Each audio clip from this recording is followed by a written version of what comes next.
Okay, the day began, they had prepared a beach trip after graduation to go to Nag's Head, and which they did for a week, and they were um, enjoyed the vacation as far as I know. We came back on that Saturday, and prior to coming back, they had planned a party. They all gathered at this place where they were having it. The man that was hosting the party opened up the toolboxes and the coolers and told the class of 2012 to help yourself, and they participated. There was an incident that took place at the party. They drank and drank for about 6 hours. They arrived at the party at about 12:30.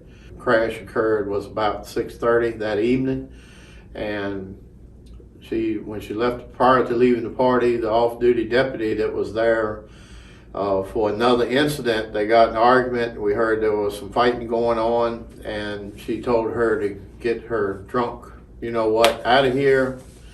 And she threw the keys at her, and Heather left mad.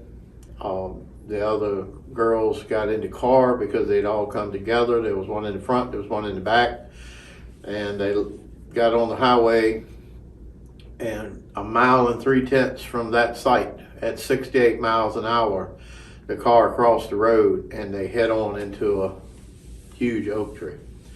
They got them all loaded up, and on the helicopters, they flew them to the hospital. When I arrived at the hospital, because I was close to it when I was out of town, I walked in and I looked at the nurses and told them, I said, Heather, told her name. I said, Heather Seal was brought here. I said, from Greensville County.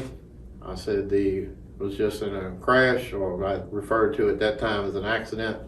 And because I didn't know exactly what all was going on, I said, it's going to be 3 of them coming to this hospital. And when I mentioned her name, they all had a very blank stare on their face.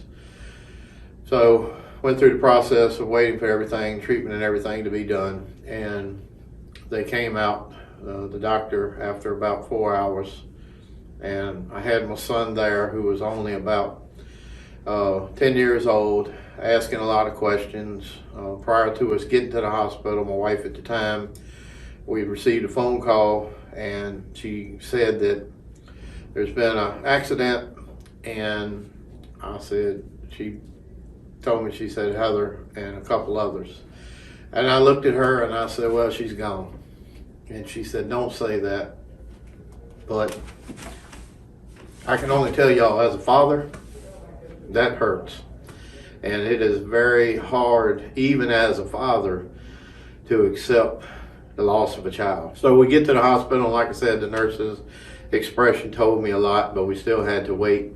Like I said, it was probably about, crash occurred at 6:30, so it was probably about 10:30 when we got the news. And the doctor, the attending doctor at the ER, came down, and she walked straight to me, which was kind of odd, but I guess maybe because I was the first one there, I don't know. And she told me, she said, she's gone. And I did ask her, I said, what was wrong with her? And she said, I don't understand. I said, what was wrong with her? And she looked at me and she said, without a doubt, there was not a bone in her body that was not crushed. I just say that the aspects of drinking and driving, they're not worth it. You know, you don't want to jeopardize your own life, but just like in the case of my daughter, she had no right to take even her friend's life. You know, I'd like y'all to understand, to make good choices. Alcohol hinders your choice. Alcohol will make you feel like a king, but you're really the weakest person there is on earth, because once the effects kick in, after the adrenaline kicks down, it's not worth it. And you know, it was 2 lives lost that day. They were both 18 years old. They had both completed their CNA degree at high school when they graduated. They were both to go into nursing that Monday for college, and their whole life was erased. And that's not anything that I would like to see anyone go through.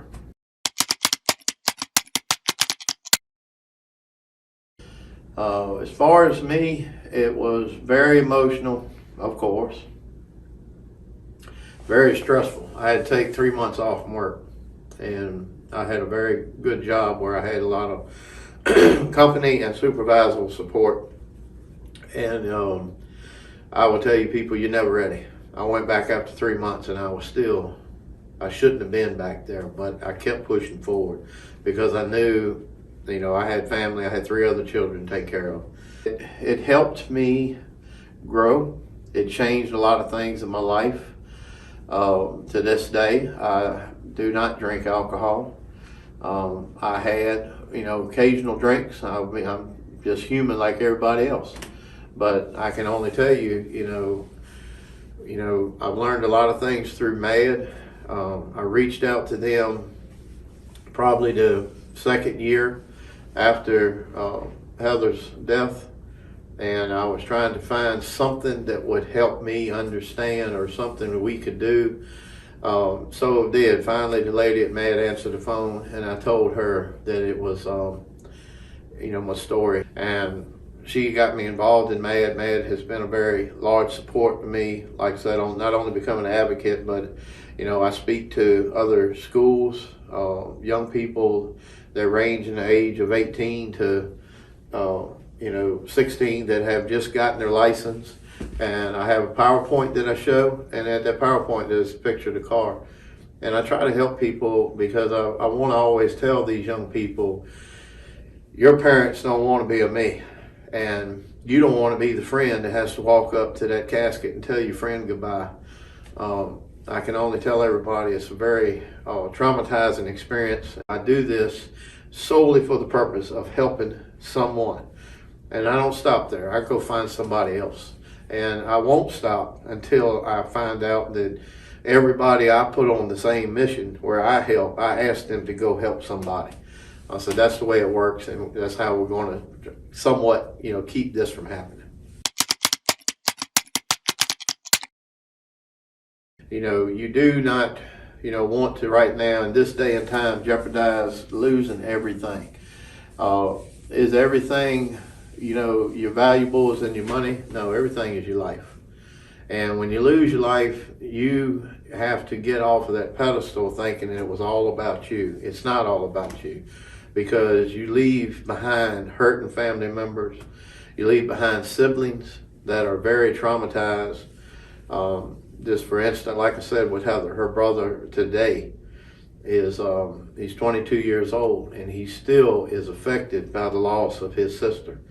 But alcohol makes you the king of the world. You don't think about those things, and you really don't want to harm someone else. I just do this so it won't be the end of your life. I want you to understand the hurt that I go through.